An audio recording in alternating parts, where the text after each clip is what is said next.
47% black, 47% African American. It's now 27% African American. And in the last, well, in the years, the last census dated 2000 2010, 1/4 of the African American population in Oakland left.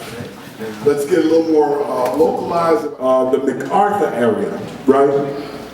In 1980, was 64% African American, right? 10 years later, 62%. All right, everything's still cool, right?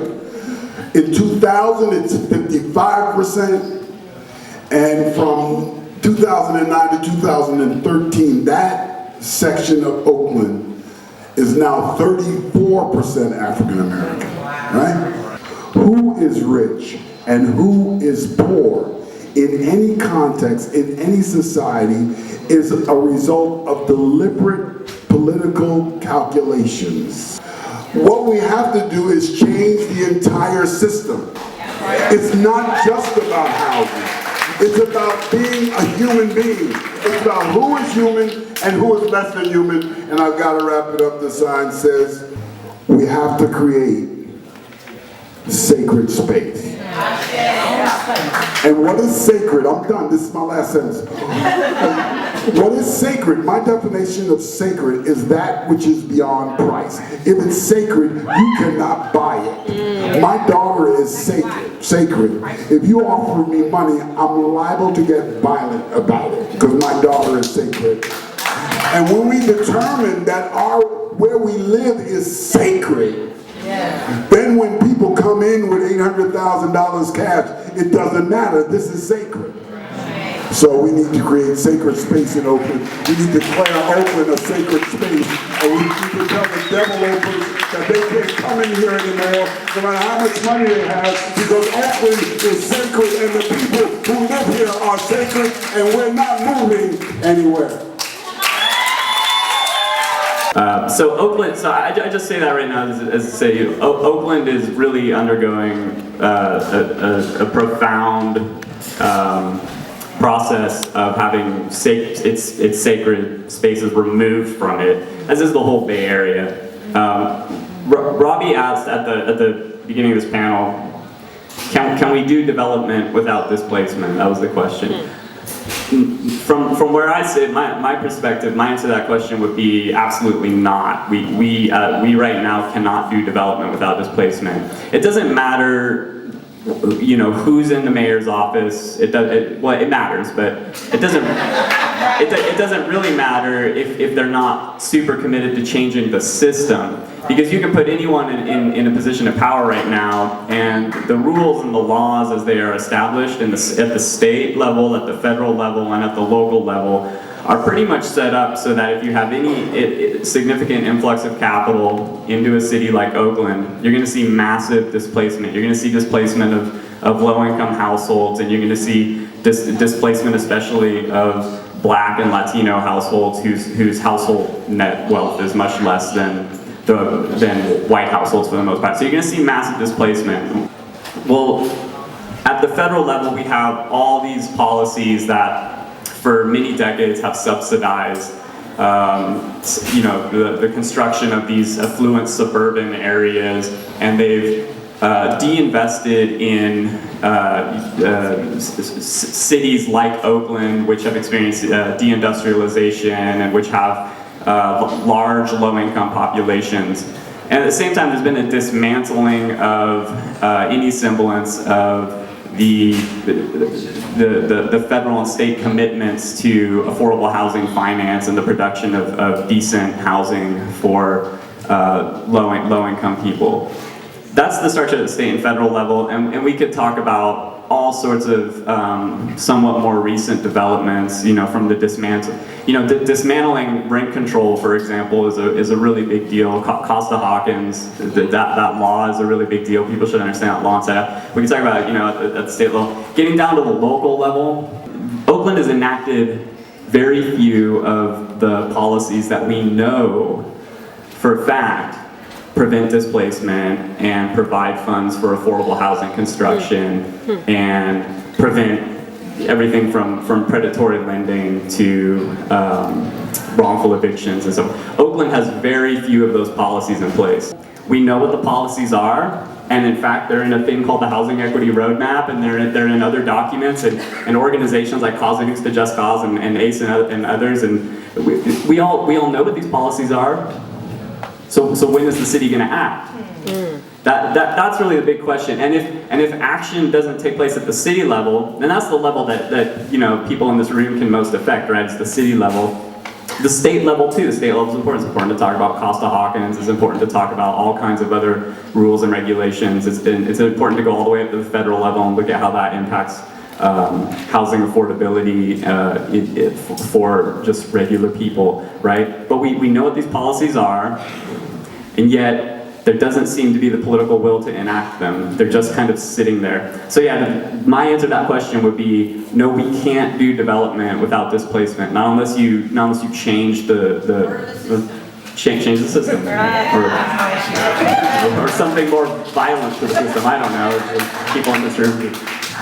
El mismo sistema nos hace que nos desplaza de nuestras verdaderas comunidades, de nuestros países de origen. So the same system, we were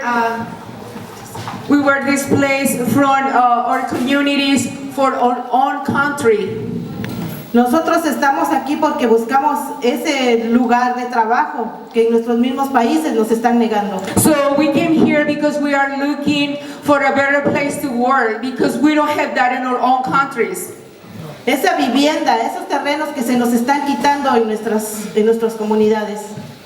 That's the place where we live. That's the piece of earth that we are taking out from our communities, from us and our communities.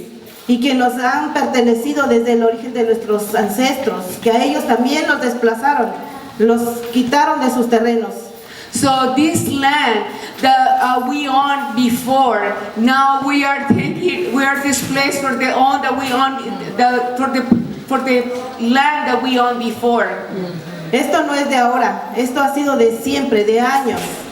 This is not happening just now. This has been happening for years and years. Queremos fuera a todos la burguesía que se encuentra ahora ocupando nuestros apartamentos, nuestras casas. So we want to displace, I don't know how to say burguesía, but it's like rich people, other level people. Bourgeois. Okay, that. Taking over our houses where we used to live. Thank you. Nosotros somos la comunidad, nosotros somos los que hacemos el pueblo. We are the community. We are the ones who made the people, who made the town.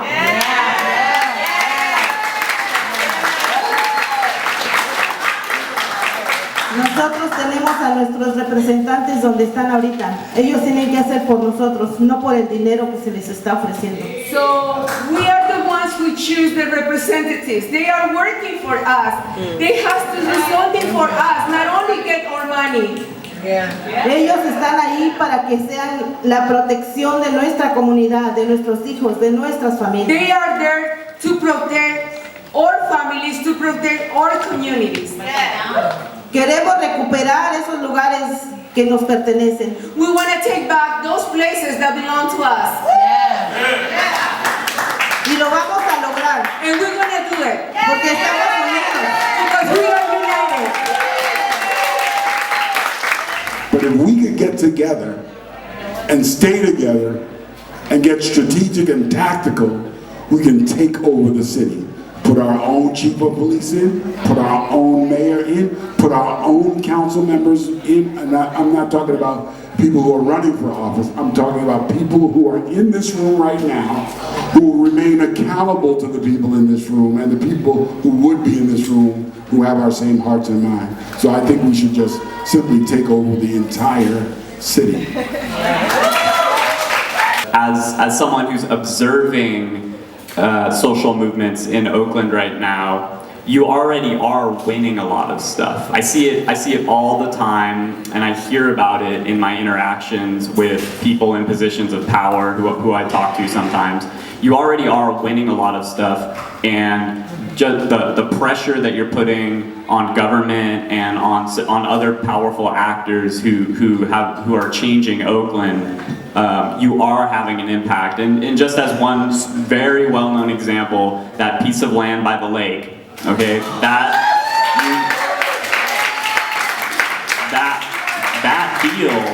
deal was so thoroughly, just so problematic from the very beginning.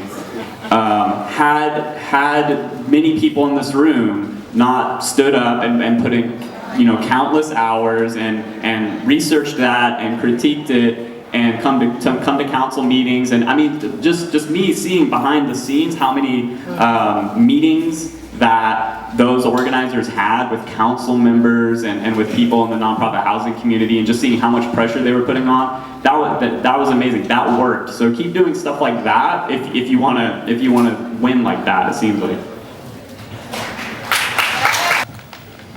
Bueno, estamos aquí y el primer paso es unirnos para poder cambiar la ciudad, para poder cambiar las nuevas cosas que nos están pasando. Estar organizados, olvidar que nosotros tenemos muchas cosas en las que nos quieren estar dividiendo. One thing I would do is I would unite and organize ourselves. We need to unite and work together to fix the city, and we need to organize ourselves. Más que todo organizarnos y seguir luchando para que nuestras comunidades sean nuestras, no salirnos de nuestras comunidades. Queremos tener esos hogares en los cuales nosotros hemos crecido, entonces que sigan siendo nuestros, luchemos por ellos. We gotta keep fighting for what's ours, and we gotta stick together and not be left out of our communities.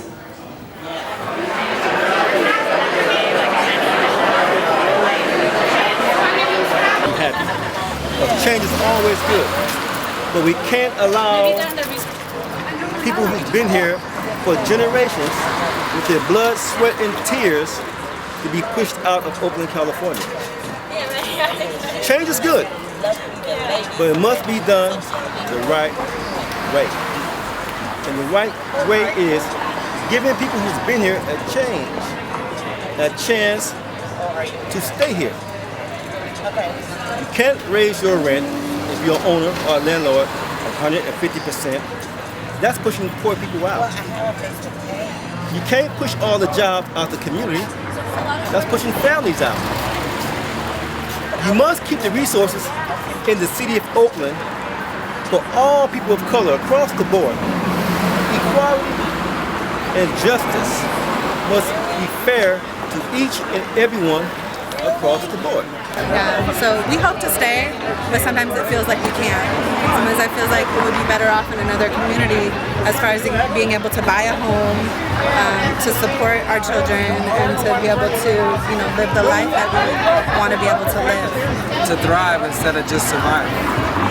Yeah. And it seems like the more populated we get, it's not getting more populated with people like us, it's getting more populated with people that aren't from here. Yeah. And it literally and figuratively feels like we're getting pushed out. Like we're strangers like in our own community. In our own community, Like when you go downtown, it doesn't seem like that. It seems like somewhere else. Like Walnut Creek. Walnut Creek, San Leandro. I'm like, I don't know. Yeah. But it's not the Oakland that I grew up with. No. For the people that I know. Yeah. And a lot of those spots that you can't even, most people that are from Oakland, we can't even afford to go to. Yeah. They're too expensive, House across the street from me is going for $1,800. $1,800 for a one bedroom. That's like, wow. That's a lot of money to stay in, West Oakland, No matter where you stay, that's a lot of money for a one bedroom. Do you remember what that was maybe 5 years ago? 5 years ago, I'll say it was $700, maybe $625, maybe, And the people that stayed there before the folks took over the building, they said they was paying like $450. They had lived there for 30 years, and they was paying like $450. And so, the economy goes, but It's crazy out here. A lot of displacement. You know, the city of Oakland, you know, they have their own agenda, and I don't think that the people of color is even in the agenda. You know what I mean? When you say affordable housing, you're not talking about affordable housing that people of color can afford. You're talking about affordable housing that people who come into these neighborhoods, these gentrified folks can afford. You know what I mean? Like, there's a difference between affordable housing and low-income housing. You know what I mean? Like, so it's a struggle here in Oakland, and when a lot of, I would say, white folks and a lot of folks from different cities, you know, started moving into North Oakland was around the gang injunction time and around the times when a lot of my friends was getting a lot of federal indictments from the federal government. Houses is being kicked in, and a lot of black families were basically raided by police a lot in our neighborhoods, and a lot of them weren't even doing anything. They were just where a lot of black people hadn't hung out, you know. And like nowadays, you know, if you're caught walking 3 deep in my neighborhood, the police will stop you and harass you automatically. We have to fight. Events like this bring people together. It takes a village to make change. And we have voices, and we need to use our voices, but we need to get the people who are being displaced, and they need to fight. They're just giving up because they can't get the help that they need. When I walk around this city, I see suffering. I see elders being pushed out. I see people looking around walking like they're lost. Only because things have been taken out of this city. The resources are not here.